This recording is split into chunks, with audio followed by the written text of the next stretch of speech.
दोस्तों, वक्फ संशोधन कानून पर जब सुप्रीम कोर्ट में पेश हुए दो धाकड़ वकील तो किस तरह का एक्शन देखने को मिला। आप सब जानते हैं वक्फ संशोधन बिल जो कि अब कानून बन चुका है राष्ट्रपति के हस्ताक्षर के साथ, उसको लेकर सुप्रीम कोर्ट में आधा दर्जन के करीब याचिकाएं जा चुकी हैं।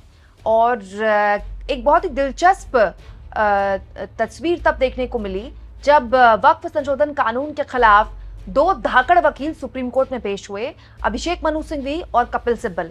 यहां मैं आपको बता दूं दोस्तों कि ये दोनों न केवल वरिष्ठ सुप्रीम कोर्ट के बहुत ही महंगे, बहुत ही बड़े वकील हैं, बल्कि ये दोनों राज्यसभा के वो सांसद हैं जिन्होंने वक्फ संशोधन बिल पर, जब ये बिल था, कानून नहीं बना था और बहस हो रही थी राज्यसभा में, इस पर अपनी बात रखी थी। अभिषेक मनु सिंघवी ने भी कांग्रेस पार्टी के सांसद के तौर पर, और कपिल सिब्बल ने भी, जो कि कांग्रेस पार्टी के सांसद नहीं है ऑफिशियली, लेकिन कपिल सिब्बल जो मनमोहन सरकार है उस दौरान केंद्र में मंत्री रहे हैं। लेकिन दोनों की अपनी एक अलग पहचान है, सुप्रीम कोर्ट के वरिष्ठतम वकीलों में से एक। अब ये दोनों ही वकील जब सुप्रीम कोर्ट में पेश हुए तो किस तरह की तस्वीर देखने को मिली, ये तो मैं आपको बताऊंगी दोस्तों। साथ में आपको ये भी बताऊंगी कि करीब 2 दिन बाद क्या इस बिल को लेकर सड़क पर वो संग्राम देखने को मिल सकता है जिसका एक ट्रेलर पिछले जुम्मे में हमको देखने को मिला था। सबसे पहले सबसे इंपॉर्टेंट खबर आपके सामने रखती हूँ। दोस्तों, सब जानते हैं सुप्रीम कोर्ट के समक्ष वक्फ संशोधन कानून को लेकर कई याचिकाएं दाखिल हो चुकी हैं। शुरुआत कांग्रेस पार्टी के सांसद ने की थी, इसके बाद AIMIM के असदुद्दीन ओवैसी की याचिका भी सुप्रीम कोर्ट जा चुकी है। इसके अलावा आम आदमी पार्टी के विधायक अमानतुल्लाह खान, उनकी याचिका भी सुप्रीम कोर्ट जा चुकी है। इसके अलावा ADR की याचिका भी सुप्रीम कोर्ट जा चुकी है। तो इस पूरे के पूरे मसले पर, क्योंकि जब किसी एक मुद्दे को लेकर अलग अलग याचिकाएं होती हैं तो कोर्ट अमूमन ये करता है कि सभी याचिकाओं की एक साथ सुनवाई करता है, क्योंकि मुद्दा एक ही है, सारी याचिकाएं वक्फ संशोधन कानून के खिलाफ हैं।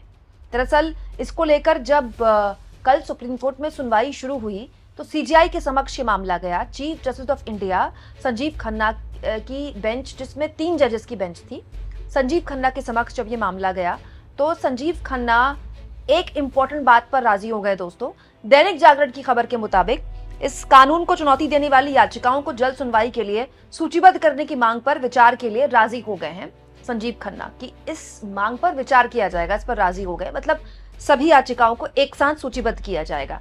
अब इस पूरे मामले में कल हुआ क्या, मैं आपको बताती हूँ।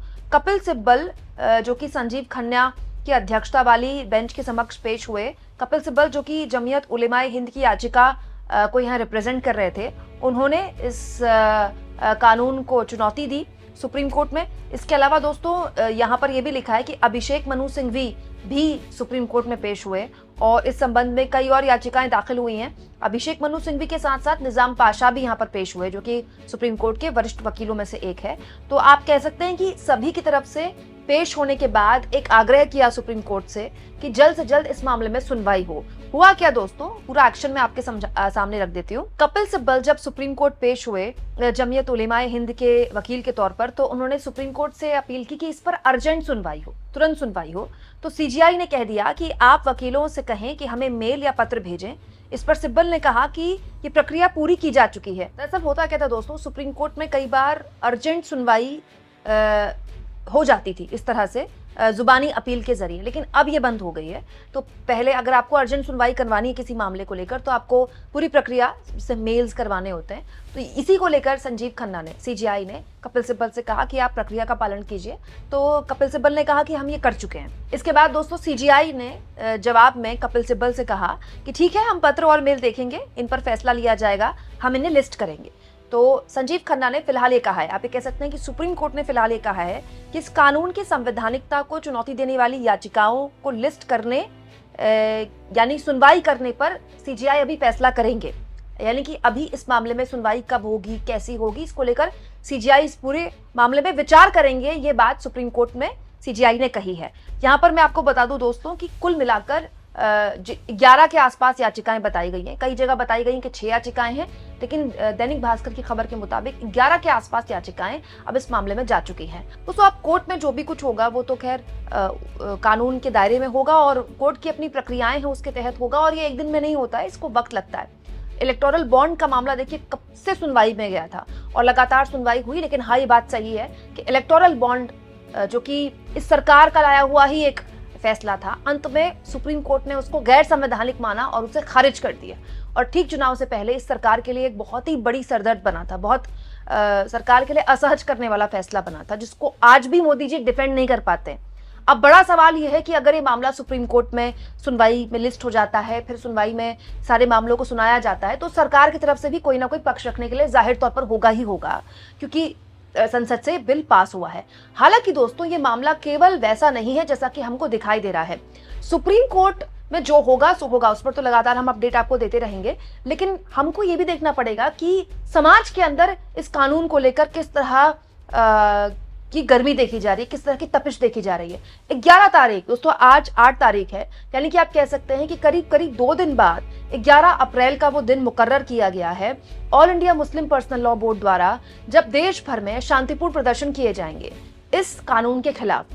हालांकि all India personal law board ने कहा है कि जितने भी लोग इस कानून के खिलाफ हैं, चाहे वो मुसलमान हो या फिर गैर मुस्लिम हो, जो भी इस कानून के खिलाफ है, सड़क पर उतरकर हमारे इस विरोध में हमारा साथ दें। लेकिन ये विरोध किस तरह का होगा, इसका एक ट्रेलर हमने पिछले जुमे की नमाज के बाद देखा था। देश के अलग अलग हिस्सों में इस तरह के विरोध देखने को मिले थे। कर्नाटक में विरोध देखने को मिला था, पश्चिम बंगाल में विरोध देखने को मिला था, यहाँ तक कि महाराष्ट्र में भी विरोध देखने को मिला था, चेन्नई में भी विरोध देखने को मिला था। तो अगर ये कहें कि केवल गैर कांग्रेसी गैर भाजपाई प्रदेशों में विरोध देखने को मिला, तो ऐसा नहीं है। ये विरोध लगभग देश के बड़े राज्यों में देखने को मिला है। लेकिन इस तरह की विरोध की तस्वीरें जब व्यापक होती हैं, बड़े स्तर पर होती हैं दोस्तों, तो ये एक नैरेटिव सेट करती है। नैरेटिव ये कि इस सरकार में एक भयानक ट्रस्ट डेफिसिट है।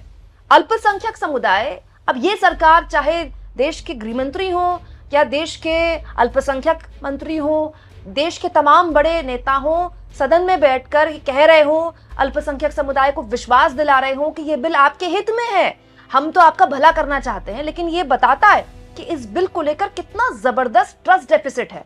और ये सिर्फ इस कानून की बात नहीं है दोस्तों। अगर सड़क पर अल्पसंख्यक समुदाय इस बिल के कानून बनने के बाद भी उतर रहा है, तो अल्पसंख्यक समुदाय केवल इस कानून के जरिए अपना अविश्वास जाहिर नहीं कर रहा है, वो ये बता रहा है कि सरकार पर हमको विश्वास नहीं है, जो कि चिंताजनक होना चाहिए सरकार के लिए, क्योंकि ये केवल मुस्लिम समुदाय नहीं है।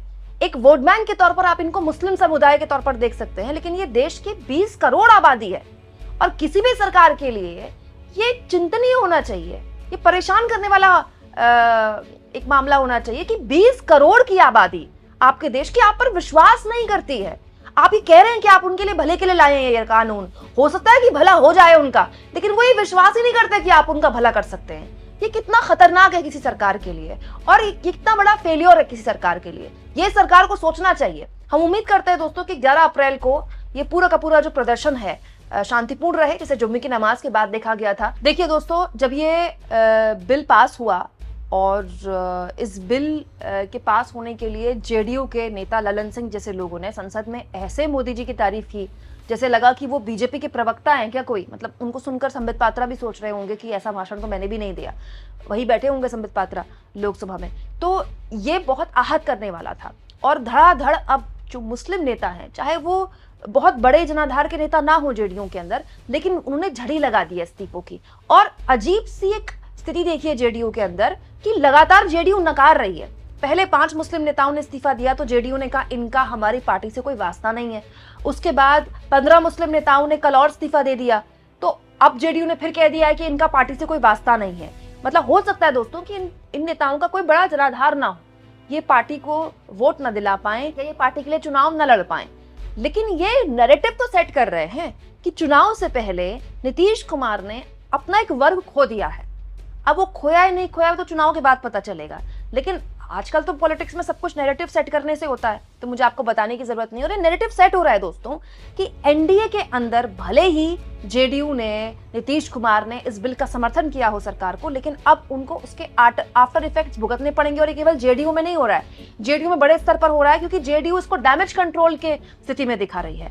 आप चिराग पासवान की पार्टी में देखिए, वहां भी इस्तीफों की झड़ी लगी है। आप आरएलडी को देखिए, आरएलडी तो इतना बड़ा दल भी नहीं है जितना बड़ा दल जेडीयू है, वहां भी इस्तीफों की झड़ी लगी है। यानी कि ये बिल कानून भले ही बन गया हो और इस पर बीजेपी पीठ भले ही धपधपा रही हो, लेकिन उसने अपने सहयोगियों के अंदर एक अजीब सी बेचैनी पैदा कर दी है। और इससे दोस्तों बीजेपी के अपने हित तो सध गए, लेकिन लॉन्ग टर्म एनडीए को बहुत बड़ा नुकसान पहुंचा दिया है उसने।